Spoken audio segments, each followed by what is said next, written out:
माननीय मुख्यमंत्री एकनाथ शिंदे साहेब यांनी 2 दिवसापूर्वी आवाहन केलेलं आहे की प्रत्येक आमदारांनी, मंत्र्यांनी आणि ते स्वतः लाडकी बहिणीला भेटण्यासाठी कुटुंब भेट योजना या अंतर्गत जेवढ्या आमच्या लाडक्या बहिणी आहेत, अंदाजे आकडा त्यांनी साहेबांनी दिला 2.5 कोटीच्या वर आहेत आणि अजून 30 सप्टेंबरपर्यंत ते वाढण्याची शक्यता आहे.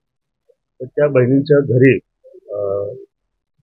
साहेब स्वतः जाऊ शकत नाही. त्यामुळे त्यांचे प्रतिनिधी म्हणून आमदार असतील, खासदार असतील, इतर जे लोकप्रतिनिधी असतील आणि पदाधिकारी असतील, त्यांनी त्या बहिणीच्या घरी जाऊन त्या बहिणीची विचारपूस करायची, त्यांना भेटायचे, त्यांच्या कुटुंबांना भेटायचे आणि जी योजना आपण केलेली आहे त्या योजनेच्या याच्यामध्ये त्या आनंदी आहेत का त्या बहिणी, त्यासाठी त्यांना भेटण्यासाठी आज मी इथे आलेलो आहे आणि त्या बहिणींना सर्वांना भेटतोय. साहेबांच्या मार्गदर्शनाखाली ही योजना राबवलेली आहे, माझी लाडकी बहीण योजना, मुख्यमंत्री माझी लाडकी बहीण योजना.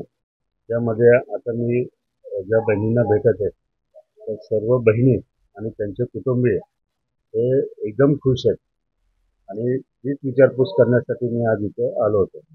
लाभार्थ्यांना जेव्हा भेटायला जातो ते एकदम हसतमुखाने माझं स्वागत करतात. मग त्याच्यावरच समजते की त्या बहिणी एकदम खुश आहेत आमच्या. एक अनुभव असा आहे की त्या बहिणींना हे आहे म्हणजे सांगतात मला, त्या गपचूप सांगतात, ॲक्च्युली तुम्हाला सांगायला नाही पाहिजे पण आता सांगतो मी की त्या बहिणी बोलतात की दादा ते 1500 रुपये महिन्याला येतात, आम्हाला फार बरं होतं. कारण प्रत्येक वेळेला सकाळी सकाळी नवऱ्याच्या समोर हात पसरणं आणि 100 रुपये द्या, 200 रुपये द्या, मग ते नवरा काहीतरी बोलणार, मग ते घरात कटकट चालू होणार, तर ती थांबलेली आहे. असा त्या बहिणींचा अनुभव आहे आणि तो त्यांनी माझ्याशी शेअर केलाय, ते तुम्हाला सांगतो. त्यामुळे ते एकदम आनंदी आहेत आणि त्यांचे कुटुंबीय ठीक आहे, त्यांना पण असं वाटतं की आपल्या बायको असेल, वहिनी असेल, आई असेल, त्यांच्या हातामध्ये महिन्याला 150 रुपये पडतात.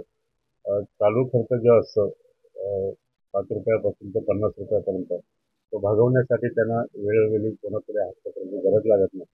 त्यामुळे ही योजना माझ्या मते तरी मी ज्यांना जेवढ्या लोकांना भेटलं, मागे पण आपण छत्रपती शिवाजी महाराज चौकात तो कार्यक्रम केला तेव्हा पण त्या बहिणी एवढ्या म्हणजे माझ्याशी एवढं हे एकदम एक्साईट झाल्या होत्या आणि त्या अनुसार असं वाटतं की आता म्हणजे खरोखर बहिणी फार खुश आहेत.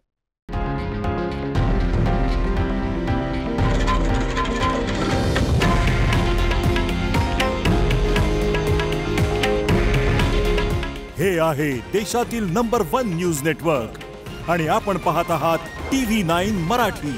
काळजी तुमची, हित महाराष्ट्राचं.